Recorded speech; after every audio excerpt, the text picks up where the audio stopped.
Enterprise Influencers, Perspectives from Technology Leaders.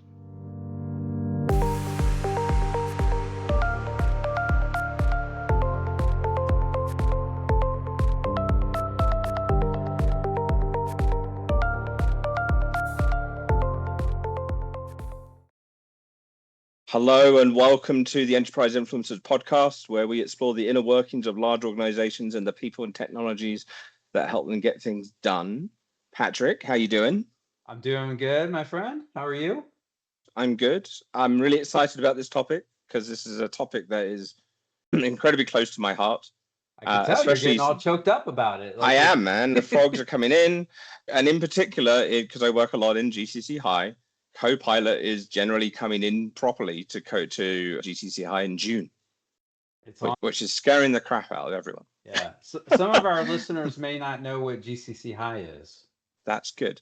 GCC High is a very special version of Microsoft 365 that is for the purposes of US government use, that is run and managed and supported only by US persons and US citizens for the purposes of compliance.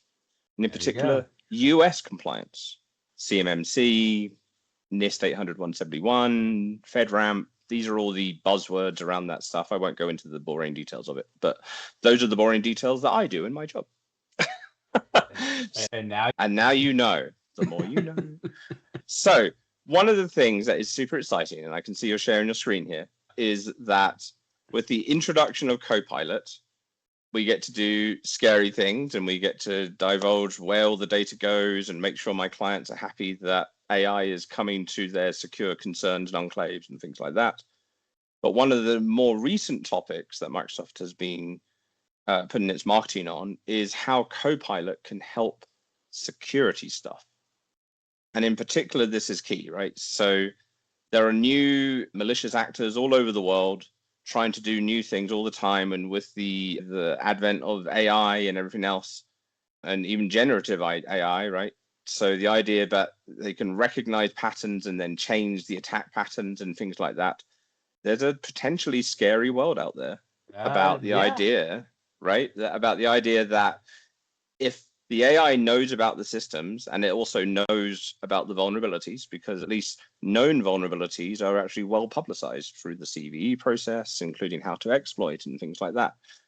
Match that along with various agents to try and do that kind of exploits and things like that. And there's open source software that can read CVEs and then run the exploits. I used to use a tool back in the day called Nagios that used to do this kind of stuff and things like that. So the concern is that how do you beat AI when it's constantly trying to change its attack patterns and do it in very quick time? So the article here is then talking about how, well, you can now pit AI against AI. Robots against robots. It's Robocop versus Terminator. Yeah. It's robot on robot violence. That's right. This is what we've devolved to in our That's state. Right. Yeah. That's right. Okay. So it's Robocop versus Terminator.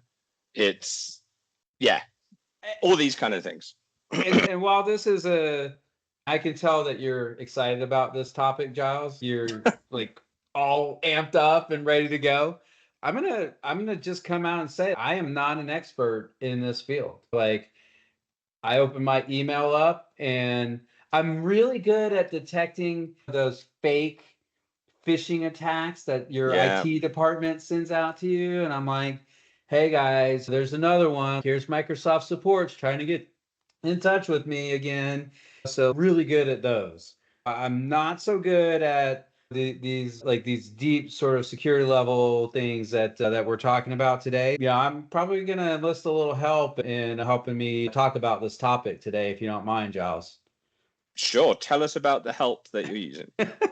So we did this a couple of times, like you and I, just exploring some of the new technologies. And one of the tools that we have in our arsenal, so we've often used AI to summarize documents and articles and maybe ideate a little bit about topics we should discuss on the podcast. And I think we've talked about that pretty openly. Like we're smart, but we're not that smart. Like we need a little bit of help. So anyway, like one of the tools, and you actually introduced me to this tool that we have at our disposal is Google's NotebookLM, which is a really interesting tool. And I'm sharing my screen because I'm going to play some sound from this, but you can see I've added so you shared some articles with me, added a couple in here too, just to give it a little bit more data to go off of. But I've asked it to actually generate a podcast for me, Giles. So I don't need to know anything about this topic. I can simply have Google, the Notebook LM, like talk about it for me. So I thought, hey, why not? Let's integrate the AI into the podcast. And frankly, Giles, I'm a little nervous about this because some of the stuff is scary good. Like in terms of the hosts have a pretty good rapport. Okay. Like probably better than us. So I'm not sure if, not that this is a job, but because we don't get if paid. it was, like we make zero money off of this, but this is we might be out of a job pretty soon if this keeps up. We're gonna have to go back and listen. This podcast yet. Right, you still need to publish. We're gonna have to go back and listen to some of our previous episodes and learn about the skills that we need to build for ourselves in order to be relevant in this new economy. Ugh, that sounds scary. But yes, and so essentially then, because this always has two presenters, doesn't it? So we're adding two extra podcasts. So we got two guests on our podcast this week, Giles. We struggle sometimes to get guests. That's why we started to get hiatuses and stuff like that. It was hard to schedule. And now we've got two at our disposal, two robots, RoboCop and Terminator. Yep, exactly. All right. Since you don't know too much about the topic, how would you like to start with this new innovation that you're introducing to everybody? We haven't really thought that far ahead, but I guess the gist of the article, just to introduce our audience a little bit to it, right, it is about some new product announcements that Microsoft has made. And we all know there's sort of an AI war going on between the big tech firms in terms of who can release the coolest stuff and things like that. Now, Microsoft has released these security copilots, and these are agentic, like these are AI agents that are being introduced into certain subsets of their product offerings. So Microsoft Defender, Purview, et cetera, et cetera. I did read a little bit, Giles, so I'm not totally not in the know here. Yeah. But, it's only when the robots take away English, and that's when no reading will be a problem. So yeah, the articles talk about these new product releases and some of the impact they'll have. And so what I maybe thought we could do is let's hear what our, robot overlords have to say about the topic, and then we can chime in. And the great thing about our current robot overlords is we can pause them. That's good. May that day never change. So I don't know. What do you think? Should we just give it a shot? I think the worst that will happen is that we never publish this podcast. So if you're hearing this right now, you know that it went reasonably well. It went good enough in our own quality assessment. It met our minuscule quality standards to release to the world. So I'm excited to try the new thing.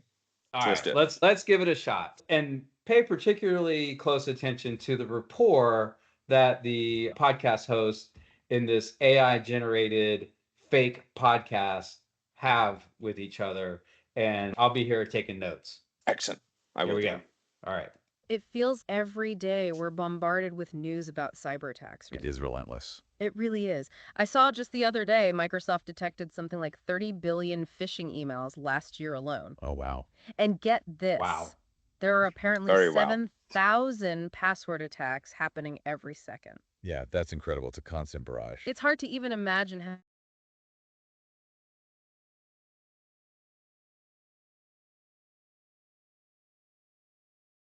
Did something happen there?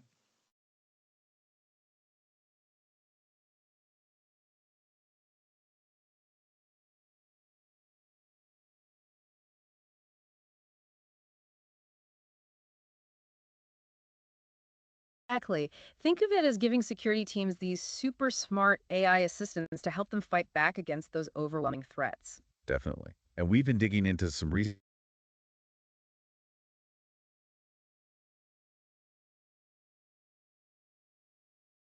new tools. Yeah, late March 2025 is when all these articles dropped. So in this deep dive, we're going to break down how these AI agents actually work, what they can do, and why this is such a big deal in the fight against these ever-growing cyber threats.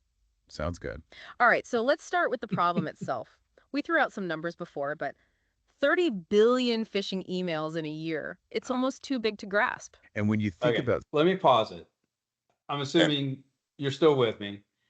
So Yeah, I guess something the went first... weird with the team's recording then, but I'm Ah, okay. So I guess the first thing is to note they're setting up the topic. We've done that. Like we've set the topic up, but Yeah, but they you know, had it's real data points, 30 billion endpoints, Yeah. or phishing attempts. 7,000 a second on password attempts. Yeah. So anyway, it's pretty impressive technology. So Oh yeah. and then they've set up like what they're going to talk about, and they're about to get into it. So let's let our Robot Overlord podcast host continue, shall Okay. we? Let's do it.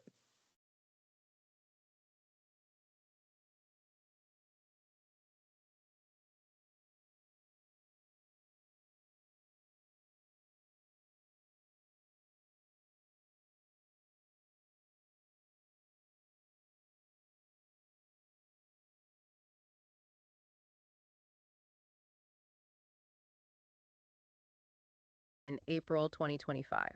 Can you walk us through each of these and what they're supposed to do? Sure. So the first one is called the phishing triage agent, Okay. and this one's going to be built into Microsoft Defender. Which most people probably know as their endpoint security solution, right? That's right. And as you can probably guess, this agent is all about dealing with that flood of phishing alerts. Its main job is to filter out the ones that are most likely false positives. Oh, so it helps cut through the noise. Exactly. Oh, So imagine your the security team noise. only has to deal Obviously. with, say, 20% of the initial alerts instead of being overwhelmed by all of them. So they can focus on the real threats. Exactly. And because it's AI, it can also learn from what it sees. It's constantly improving its accuracy over time. Oh, that's great. So it's not just a static filter. Nope. It's always learning and getting better. So what's the next agent? So next up are the alert triage agents. And these live over in Microsoft Purview, which is their data governance and compliance platform. Okay. These guys are focused specifically on those data loss prevention and insider risk alerts. So they're the ones trying to stop sensitive information from leaking out. Exactly. Like the phishing agent, their job is to prioritize, figure out which alerts need immediate attention and which ones can wait. So again, it's about helping human analysts focus on the most critical issues. Exactly. And they also learn and improve based on feedback, just like the phishing agent. Okay, so we're seeing a pattern here. These AI agents are like the first line of defense, sorting through the chaos to find the real threats. Yeah, they're like the gatekeepers. Exactly. Okay, so what about identity and Analogies. We access need management? That's analogies. obviously a critical part of security too. Absolutely. So for that, Microsoft is introducing the Conditional Access Optimization Agent. Yeah. This one's part of Microsoft Somebody Entra, got real which is their excited there. identity and access management platform. You Right. can really tell. And this agent is all about Excitement. proactively finding those gaps in your identity system. So think about conditional access policies, for example, which control who can access what based on certain conditions. This agent can spot when new users or applications aren't covered by those policies, and it can recommend ways to fix that. Oh, so it's like it's constantly checking for holes in your defenses and suggesting ways to plug them? Exactly. That seems really important, especially when you have new people and new apps coming online all the time. Absolutely. Definitely. Okay, so we've covered phishing, data loss prevention, identity, and access. What about vulnerabilities? What about The weaknesses in vulnerabilities? software that attackers Tell can us more. exploit. So for that, we have the vulnerability remediation agent, and this one lives over in Microsoft Intune. Their mobile device and endpoint management platform. Yep. And this agent is all about I'm finding and listening to fixing those Microsoft vulnerabilities. marketing. It's constantly monitoring and prioritizing the ones that pose the biggest risk. Okay. I did add But the it goes a step Microsoft further. It announcement doesn't just to point out the problems, it sources. actually helps with the remediation I'm reading the process. FAQ and It it's can almost going suggest through it specific line by line. fixes for app configurations, policy issues, Oh, wow. and even help speed up patching for Windows operating systems. So it's not just about finding problems, it's about helping you fix them quickly. Exactly. And that's crucial because the faster you can patch those vulnerabilities, the less time attackers have to exploit them. Okay, makes sense. So that's 4 agents down. What are the last 2 Microsoft-built agents focused on? Okay, so the fifth one is the Threat Intelligence Briefing Agent. And this one operates directly within Security CoPilot itself. Okay. This agent is all about giving security teams the most relevant and timely threat intelligence. So instead of having to sift through mountains of general threat data, it delivers a personalized briefing tailored to their specific organization and the threats they're most likely to face. Exactly. So it's much more efficient and actionable. That's awesome. Okay, and what about the 6th agent? So the final one from Microsoft focuses on making data security investigations faster and more effective. Okay. It uses AI to dig deep into content and analyze those risks associated with sensitive data exposures. So if there's been an incident, it helps investigators figure out what happened and how to contain it. Exactly. It can pinpoint sensitive data that might be at risk and simplify those complex analysis tasks. So it's like having an AI detective working alongside your security team. Exactly. Okay, so it's fascinating to see how each of these agents tackles a different piece of the security puzzle. Right. But it's not just Microsoft developing these tools, right? They're partnering with other companies too. That's right. They've announced 5 partners who are also launching security tools that integrate with Security CoPilot. And these are all coming out in April 2025 alongside Microsoft's own agents. So it's like a whole ecosystem of AI-powered security tools. Exactly. Okay, so tell us about these partners and what their agents will do. All right, so the first partner is OneTrust, and they're launching the Privacy Breach Response Agent. Okay. And as you might guess, this agent is all about helping organizations deal with those, unfortunately, all too common data breaches. It can analyze what happened and then provide guidance on how to meet all those complex regulatory requirements. Oh, wow. I'm going to pause it. Interesting, freaky, scary, but Yeah, it's interesting because some of the things they say, like the last one, they didn't mention Microsoft Sentinel, but clearly it's about security incidents, looking at the audit logs and things like that. yeah. So that's not quite Microsoft marketing. And I also noticed as it generated so I don't know if you noticed, but it talked about each of the different agents, and it mentioned like, hey, this is for Microsoft Entra ID, or this is for Microsoft Intune, and it gave you a little bit of context on what those things are.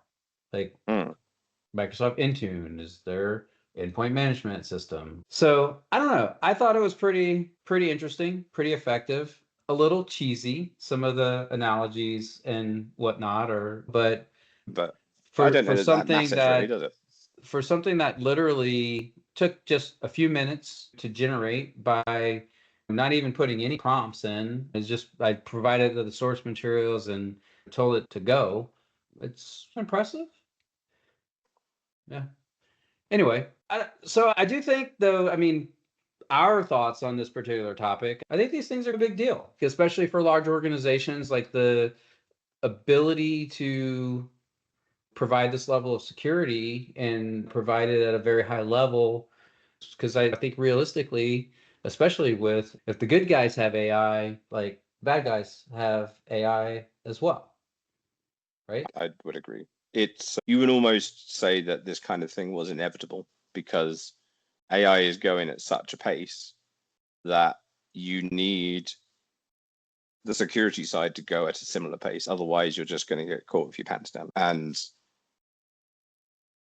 vulnerabilities come out like already. If a vulnerability happens, like the whole thing with CrowdStrike and things like that, right? That happened like middle of last year and all this kind of stuff, which I know most companies were affected by in some form or whatever, right? Like the idea of a 0-day attack is that it's out and it came out like that and it was announced, it was known it was vulnerable, and then there's already active malicious intent. So you need to be able to be plugged into that to be able to respond, right? So 0-day attacks don't often always have maybe a CVE that goes with it that then says what the exploit is and then what the remediation is. But you almost need to be able to understand what the attack pattern is so that you can maybe put something in front. And I don't know that we're there yet with these agents. It feels very much detect and tell, but you can see where this is going, right? Like you want to be able to detect, tell, and then maybe, and this is a potential problem, right? You want to be able to turn around and say, this is happening and it's happening on your tenant, and therefore you need to lock this down. There's Right? probably certain things it can do. And like, I'm not a security expert or anything, but if you say, okay, these attacks are coming over this port or this IP from this IP address or this general range of, you can like Close that down. Yeah. a lot of that stuff's probably been around for years. If you have like intelligent like firewalls and things like that help to protect our inner walled garden from the big bad nasty internet, right? Yeah, there is a fundamental difference though, is that a lot of that is done based on definition files that are downloaded on a regular basis. On your Windows PC, your Defender is downloading those security updates every day and all this kind of stuff. There's definitely in CrowdStrike and other stuff looking at malicious behavior, but you would expect that as soon as something like some malicious new thing comes out, someone out there is talking about it, and you would hope this would be able to pick it up and then do something with it. I think the difference that maybe if I can try to, what I think you're saying is in current world, the pattern is already recognized. I have a definition, a file even that tells me what that pattern is. So like I can compare things coming in to things I already know about. What we're potentially getting towards is there's something completely new that I don't know about, but it maybe matches historic patterns or other things that I've been trained to recognize. And I can now detect that, hey, this thing looks suspicious, like somebody should go look at it. And and being able to do that on a scale of probably millions and billions of potential transactions, if you will, for a large enterprise that probably is a target of many attacks. I think that's what we're talking about. Yeah. And I would argue that it is in a world where AI is constantly changing and you don't know whether they're good or bad actors. This is not just innovative, it's a requirement. Absolutely. We need to recognize that when my Nigerian prince is thinking about that while like as well, yeah. So now I'm getting emails from some other prince, right? So from some other countries. I should recognize that this is a scam, right? This is a phishing attempt, or this is a scam. Yeah. Don't send money to Nigerian princes. You are not going to get that $1 million. It's not waiting for you. Don't do that, folks. That's a bad idea. Notice that the AI robots did not say that. So that is sage human advice. There you go. All right. So I think this is going to go into talking about some of the partners. Maybe we just listen in for a minute and see where we go. We can always fast forward this if we feel like it's not having a legal expert on call to help you navigate all those data privacy laws. Exactly. Because keeping up with those can be a real nightmare. A total nightmare. I can agree who with else that. is Data privacy laws are... So next is Aviatrix. And they're bringing their network supervisor agent to the party. This agent is all about those network connectivity issues. You know, when your VPN goes down or you have problems with your cloud connections. Yeah, those are always fun. So this agent can do root cause analysis, figure out what's causing the problem, and give you a summary of what's going on. Oh, so it helps you troubleshoot those network headaches faster. Exactly. Okay, great. Who's next? Next up, we have Blue Voyant, and they're contributing their SecOps tooling agent. Okay. This one takes a kind of higher level view of your security. I just got to... Did you catch the pronunciation on the SecOps? Is that, I don't know if that's a product name or is that supposed to be SecOps? Because I feel like it's supposed to be SecOps. It must be. But who wrote this AI? I'm just trying to understand. Maybe there's some religious undertones here. That's not where I was going. I thought maybe if it was thinking like more like Seek, like SEEK. But yeah, fair enough. I was going to seek the religion. Yeah, we're inclusive here. We love all of our Sikh listeners. Oh yeah, absolutely. And everyone else. All 20. But I guess that's probably a typical example of some type of hallucination. I can't find where it talks about that particular partner And this is where it gets interesting because there's all these links and different things. I think it pulls in a bunch of stuff. Oh yeah, but- it yeah, spiders so off down the kinda- articles Security and stuff like that. operations. Yeah. It can assess your current security So let's hear about the controls, SecOps. how your security operations center is functioning, and then make recommendations for how to improve things. So it's like having an AI consultant come in and optimize your entire security setup.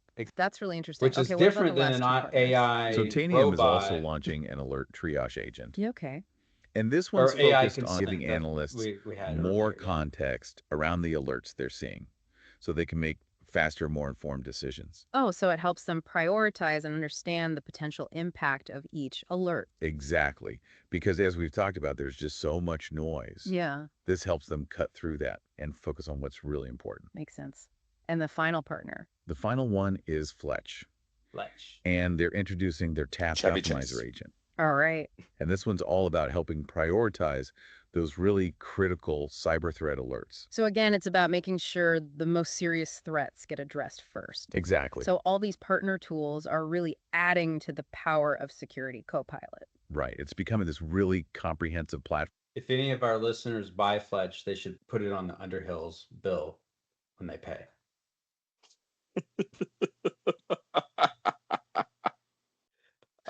No.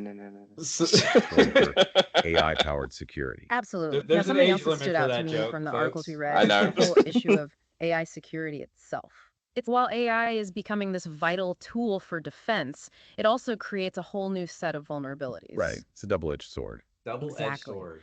And one article cited a report from Microsoft that said 57% of organizations have already experienced some kind of security incident related to their AI use. Wow. And even scarier, 60% don't have a formal strategy for securing their AI. Oh, that's a big concern. That's It a is. big So we concern. need to start thinking about AI not just as a solution, but as a potential attack surface itself. Absolutely. So how is Microsoft addressing this? Are they Says doing the anything AI. to improve AI security? Yes, they're taking this really seriously. They're rolling out a bunch of new security controls specifically designed to protect AI models, detect new AI-specific threats, and prevent sensitive data from leaking out. Okay, that sounds good. That Can sounds- you give us some examples of what they're doing? Sure. So one area they're focusing on is AI security posture management within Microsoft Defender. They're expanding this to cover a much wider range of AI platforms. So not just Azure and AWS, but also Google Vertex AI and all the models in the Azure AI Foundry catalog. Oh, wow. Yeah. So that includes popular models like Gemini, Gemma, Metalama, Mistral, even custom models. And this is all supposed to be available in preview starting in May 2025. So basically, they're trying to give you a single view of all your AI security, regardless of where your models are running. Exactly. Makes sense. What else are they doing? They're also adding new AI threat detection capabilities to Microsoft Defender. And these are specifically designed to target the top risks for generative AI applications as identified by OWASP. That's the Open Worldwide Application Security Project, right? That's right. So Oh. they're looking at things like indirect prompt Good old injection attacks, OWASP. accidental exposure of sensitive data through AI interactions, and even wallet abuse in AI-powered financial applications. So these are all new threats that have emerged specifically because of generative AI. Exactly. It's good to see Microsoft is on top of this. What about controlling access to AI applications? Making sure people aren't using unauthorized AI tools. So for that, they're adding an AI web category filter to Microsoft Entra Internet Access. And that's already available. Yeah, it's generally available now. Okay, great. And this lets organizations That'll likely block access to NotebookLM from your work device, just so you. Yeah. control which users or groups can access different types of AI applications. Oh, so you can basically block people from using unsanctioned AI tools. Exactly. It's a Ah. way to combat what they're calling shadow AI. Shadow AI. Yeah. It's basically Shadow AI, Shadow IT. I'm sensing some patterns here. Yes. when people start using AI tools that IT and security teams don't know about or haven't approved. Ah, so it's like the Wild West of AI. Yeah. And this filter helps bring some control and visibility back. Okay, makes sense. Now, what about preventing people from accidentally feeding sensitive information into AI applications? So Microsoft Purview is addressing that with a new browser data loss prevention capability, or DLP for short. Okay, And this is going to be built into Microsoft Edge for Business. It's in preview right now. okay. And it's designed to stop people from entering sensitive data into generative AI applications like ChatGPT, Copilot Chat, DeepSeek, and Google Gemini. So it's like a I can tell you that there's a lot of people in data privacy, data protection, risk fields right now that just had a moment when he talked I about bet. that. Yeah.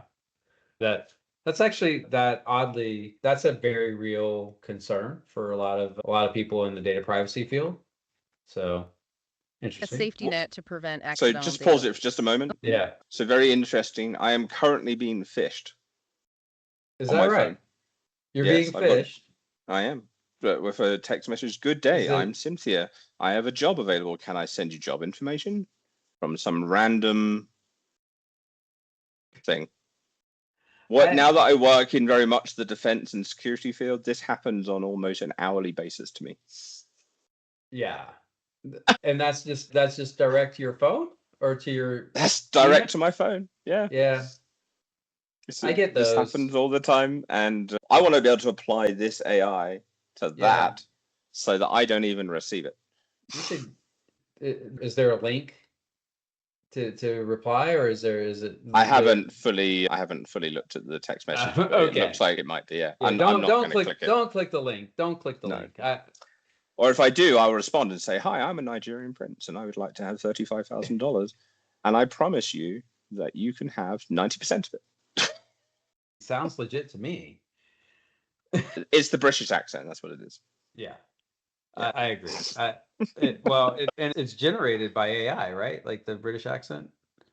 Yeah, but Yes. I get those Yes, it phishing. is. I get those text messages too, and it always my response to those is I typically just like block, report a spam, swap and just report. go about my day. Like I don't even bother. I think I think at one point I try to mess with people and like string them along, but most of it I think is just you're just messing with probably like a robot on the other end anyway, so it doesn't even like matter anymore these days. Exactly.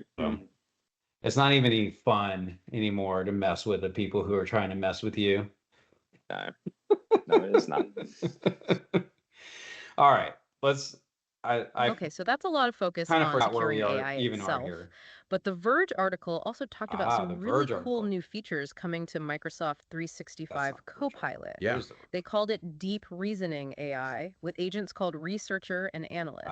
And these are different from those security-focused agents we were just This talking is a about. mistake on my Exactly. part. These are more about I added an article that was unrelated to the topic, and so now is a little bit of a shift in the topic because these are actually two new agents that are more about, I believe they're more about like knowledge management and analysis and getting more out of your data in 365 through these agents. So we can hear a little bit about it, but this is a little bit separate from the boosting security productivity topic. and analysis capabilities directly within Microsoft 365 Copilot. So they're not really part of Security CoPilot? No, they're separate. Okay, so tell me more about these. Which is deep interesting that reasoning it picked that agents. up. What can they actually do? The researcher agent understood uses that. OpenAI's really advanced deep research AI model. And it can do these really complex multi-step research tasks. Okay. But what's really cool is it can also access information from third-party data sources. So it can pull data from Salesforce, ServiceNow, all sorts of different platforms. So it's like it can connect all your different business systems and get insights from all of them. Exactly. That's awesome. Awesome. What about the analyst agent? So the analyst agent uses OpenAI's O3 mini reasoning model. And it's supposed to have this really powerful chain of thought reasoning capability. Chain of thought reasoning. Yeah. It means it can think through problems in a more logical, step-by-step way a human would. Interesting. So what kinds of things can it do? So it can take raw, unstructured data and turn it into neat spreadsheets. It can run Python code. It can even generate comprehensive reports. Wait, hold on. It can actually run code based on the data it's given. Yep. That's amazing. It's like having a data analyst built right into Microsoft 365 Copilot. And an AI So these consultant researcher and as analyst well. agents are both coming out in April. Yeah, they're going to be in early access for people who have a Microsoft 365 Copilot license. Okay, cool. And the article also mentioned something about new autonomous agent capabilities in Copilot Studio. Yeah, so these are called agent flows. And they let you automate all sorts of different tasks using rule-based workflows and AI actions. So for example, you could create an agent flow that automatically routes customer feedback emails to the right team based on what's in the email. So it's like AI is taking care of all those little tasks that would normally take up a lot of your time. Exactly. Okay, finally, the Microsoft security blog talked about a security enhancement coming to Microsoft Teams. Yeah, they're bringing the full power of Microsoft Defender for Office 365 to Teams starting in April. Okay. So that means real-time link and attachment scanning and detonation within Teams conversations, and any threat alerts Detonation? will show up right in the Microsoft Defender portal. You So can it's basically detonate it. extending that same Boom. level of security protection to Teams. Exactly. I wonder if I it hope- we does talked a a lot hope- around here. What's the emoji. big takeaway Yeah. from all these announcements? I Maybe think he's it's got clear like that an Microsoft is acne really kind of embracing Oh, AI, dynamite. Hold on, we're not getting to just the big as something to takeaway. protect, but as a fundamental part of cybersecurity. Uh-huh.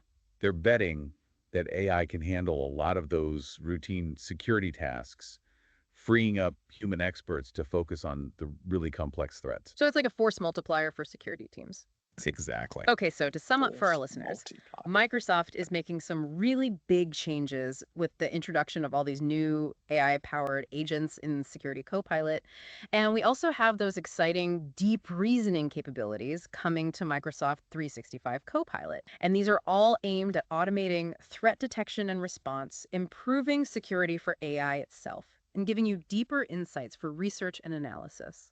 And it's all happening against this backdrop of increasingly sophisticated and frequent cyber attacks.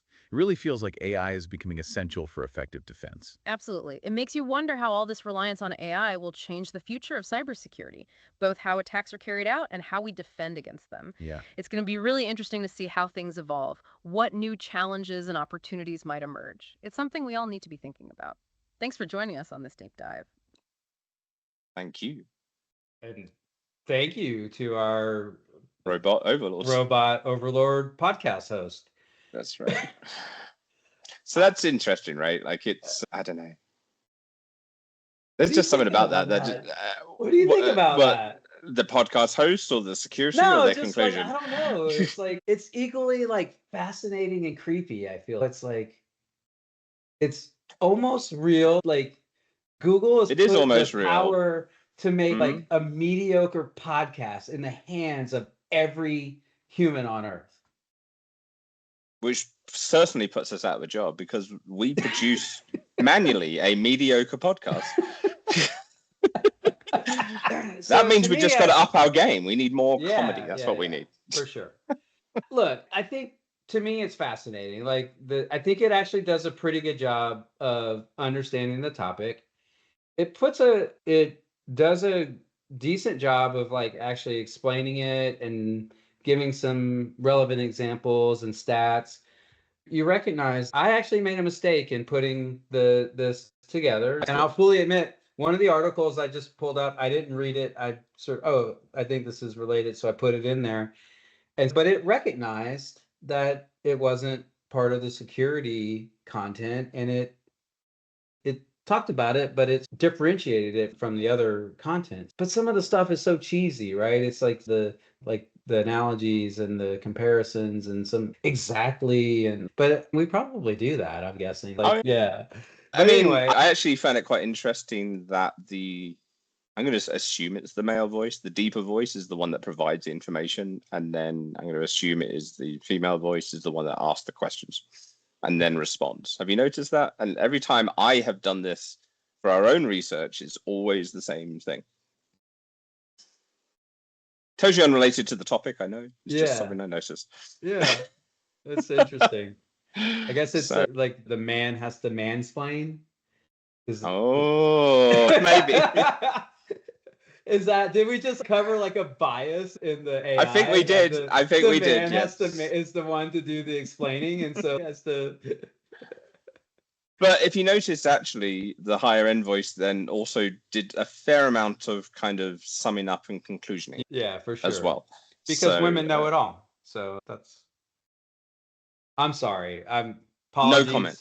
I apologize to all of our female listeners and to my wife, my daughter. I'm a horrible human being. I apologize. May the robot overlords get you. Yes. I think it did it. Yeah. I think it I'm did not a good sure if that was job of exactly summing what things you're up. thinking. No, I think it does a good job. And honestly, like certainly for someone like myself who I'm terrible at reading this stuff and retaining stuff. Like I actually learned stuff a lot through YouTube and podcasts and things like that. The idea of, and we did this with the work forum stuff and future jobs. All right, we shoved the 300-page report through NotebookLM and then and then we went through the summary, and essentially the notes we were going through was the summary it provided, right? Yeah. So I feel more informed in general, and I have not done anywhere near the amount of effort that would have done. It has definitively saved time. And I would certainly agree with that. Yeah, definitively, in that we spent all of 10 minutes to discuss research to discuss a fairly complicated topic here. I'm sure you did much more research than I did, but I didn't even read the article that I sent you. To be quite honest, I've been so busy with work stuff, and like I said, I've been hiring people and I've been interviewing and doing all kinds of things. I knew that we would work it out. Yeah. Because we're trying to commit to making sure we do regular output, so we would work it out. But this has allowed us to have a busy job doing what we do on a weekly basis. And then we've shoved it towards AI. It explains back to us what's going on. And the only difference now is that it explained back to us in real time. It mansplained back to us. I feel mansplained. Yeah. It mansplained back to us the topic, and yeah. But I could now, because I'm actually about to send emails off to Microsoft about Copilot and stuff like that, and GCC High and things like that. I can have a conversation now about Security Copilot that I couldn't have had before this podcast. I actually know, and I know the agents. Done. Indeed. So I do find it interesting. It is actually SecOps for that Blue Voyant stuff. That's actually what it was supposed to be. It's not SecOps. I also find it interesting that Microsoft allowed that in the partner ecosystem, because that feels like it goes against Microsoft Sentinel. I'm sure there is something about whatever Blue Voyant are doing that is a gap that Sentinel doesn't currently do. I don't know enough about that space to really comment, to be perfectly honest with you. But sure. I think the thing for me that I take away from this is a fairly deep and technical topic. And I'm not an Exchange admin, for example. Like I know a fair amount about some like the SharePoint administration and various things like that. But Exchange administration is that's a pretty big. People get pissed off when they don't get their email, and they don't it's a major attack vector for security. So that's why that's why your IT department sends out those stupid phishing attacks, and then to try and catch you out. And you're the dumb one, and you click on it, and it shames you, and your name gets put somewhere, and you probably have to go do an extra security training, and and that's fair. But this boils it down to pretty layman terminology. It probably, if you were explaining Security Copilot to a 5-year-old, maybe not, maybe a little bit higher level than that. But I do think just the deeper topic itself is extremely important for where we are in the world. I know that the world's not getting any safer, let's say, right? The world, if anything, is getting more complex, more things coming at us from a security perspective and every other perspective. Battle for your attention, trying to steal stuff, whether it be data, money, whatever. So I think this is extremely important.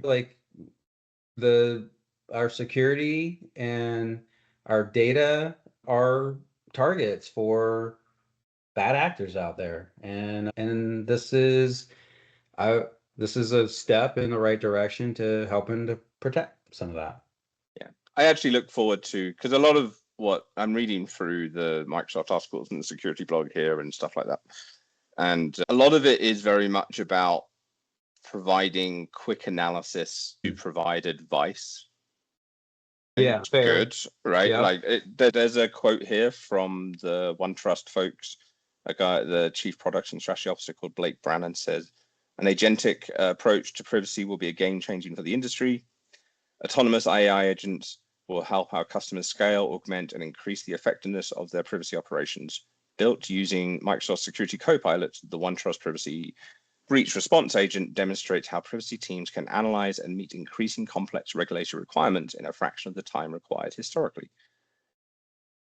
Sounds very true with all of these agents and all this kind of stuff, but it stops at the, here's the advice, now you have to go do something. Yeah.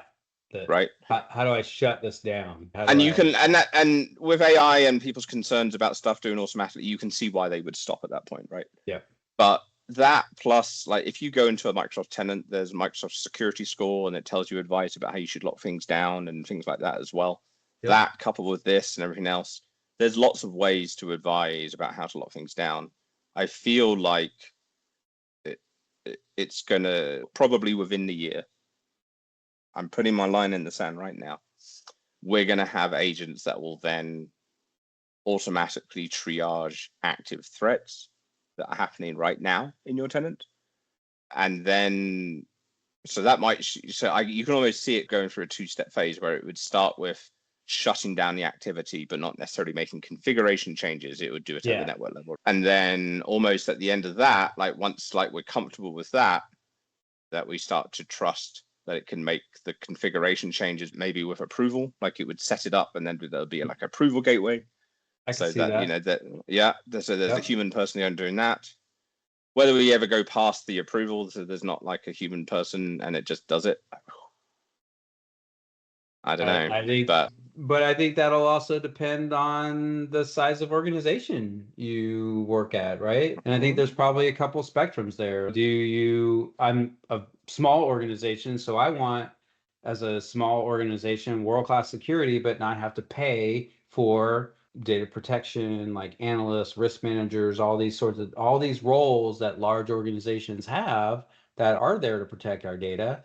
You don't have the budget for that. So does this give you that level of protection and at I'm assuming a very low per user per month price? Well, although some of that's getting low, could be relative to your it's like you're advertising my product, Patrick. Yeah, exactly.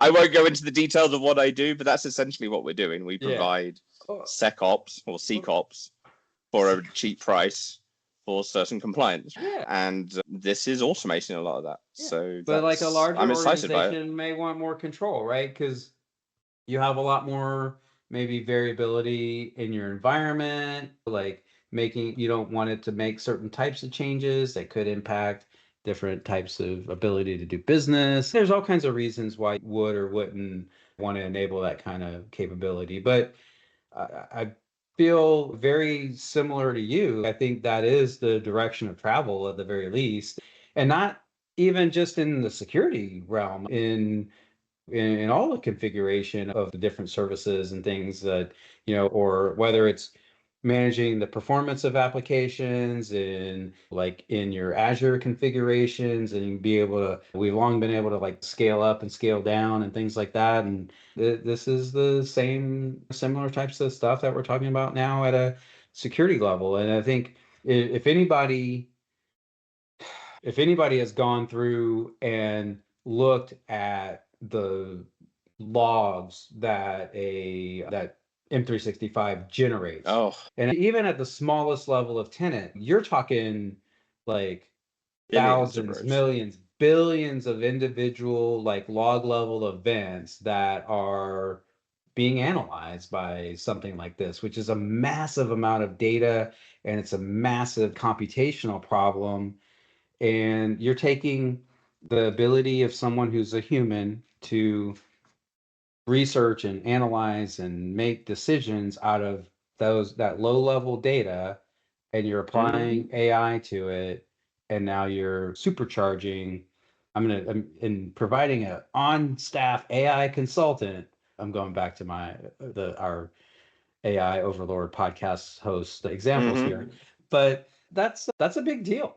That's a big deal and do you know what comes across to me? It's something about there just triggered something from the past for me. So about 15 years ago, I was speaking at a SharePoint conference in Nottingham in the UK. And one of the big things there was about big data lakes and all this kind of stuff. And we don't really hear much about data lakes, even though they're a thing in Azure still. Yeah.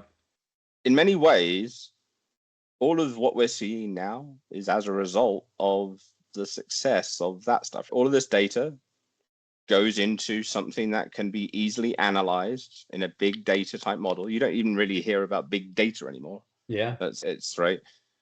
It's I think we but just it's assume so all of our data is big these days. It's like at this point, right? Yeah. And now we have agents that look at different things in a certain context, which is kind of what Doug was talking about last time as well. And looking to now we have these agents, these army ants, maybe, or whatever you want to call them, to talk about. We're looking at it from a security context. Yep. Doug was very much looking at it from a productivity context. So it's in many ways, it's pretty impressive how far all of this has come, right? Like the evolution of, okay, you've got this big data stuff. All right, I'm going to lay the graph over the top. Okay, now that I've got the graph connected to this big data and everything else. Now we add AI that starts to understand this kind of stuff. And now we're adding agents that takes that context and does stuff with it, with a particular context. And it's getting, the cycles are getting faster.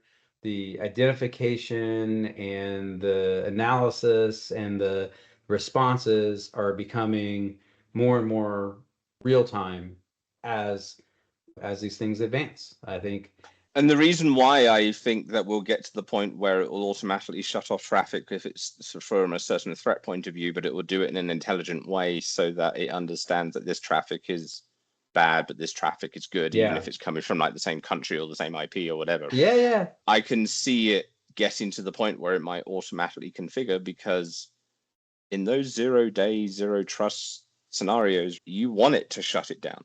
Absolutely. You know what it reminds me of, Giles? And this is an analogy. I'm going to be so proud of myself for this. This is something that AI would have never come up with. So have you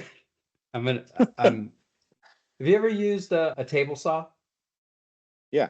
Yeah. A table saw is a very dangerous tool, right? Yes. Have you seen the table saw that if it hits your finger, like it automatically shuts down and drops the blade under the surface? And no, this thing exists, and there is your normal table saw, you hit your finger on that table saw, I hope you enjoy your life with 10 digits, because congratulations, now you're down to 9. Now you're down to 9, at least 9, could be more depending on what you're doing your and reaction time. This particular, and I don't know the brand or whatever, but this particular type of table saw has sensors that recognizes when it touches something that is of the same texture as human flesh. And when it does that, it automatically stops. It has a very powerful brake. It stops the blade immediately, drops the table. And so if you touch your finger to that blade, all you'll get is like maybe a little nick on your finger, but your finger will still be intact. And that, my friend, is what I think that this AI is to enterprise security. It is the digit saving table saw safety mechanism of the enterprise security world. Take that, AI. Indeed. But what an analogy. How could it not be true? That's amazing, right? If it gets to the point, like I'm predicting, where it actually stops this stuff, that's great. Yeah, I'm going to send you on a little like YouTube journey, but you need to look this up later tonight. And there are videos where the guy, he'll put a hot dog on a piece of board that he's about to cut. So it's not even human flesh. No, just the similar technology. Will do flesh. So if you cannot cut a hot dog with this table saw. Like, it will recognize it as a finger. That just sounds un-American. Yeah. If I want to slice my hot dogs with a table saw. You have... How dare you? If you have hot dog fingers... Oh, also, another tangent. The movie, it was out a couple of years ago. It was Everything Everywhere. All at once, yeah. All at once. And it's a multiverse kind of thing. And one of the multiverses, they have hot dog fingers. But hilarious. Go watch that immediately. I actually haven't seen that yet, but I need to. It's on my list of things I need to see. I'm sorry if I ruined the hot dog fingers, but the hot dog fingers are... I don't know that you could ever ruin hot dog fingers. It's got Michelle Yeoh, who's like fantastic, Yep. right? And she's incredibly talented, but she has these hot dog fingers and she's like karate fighting and stuff with the hot dog fingers. Like it's pretty awesome. She's scared of mustard.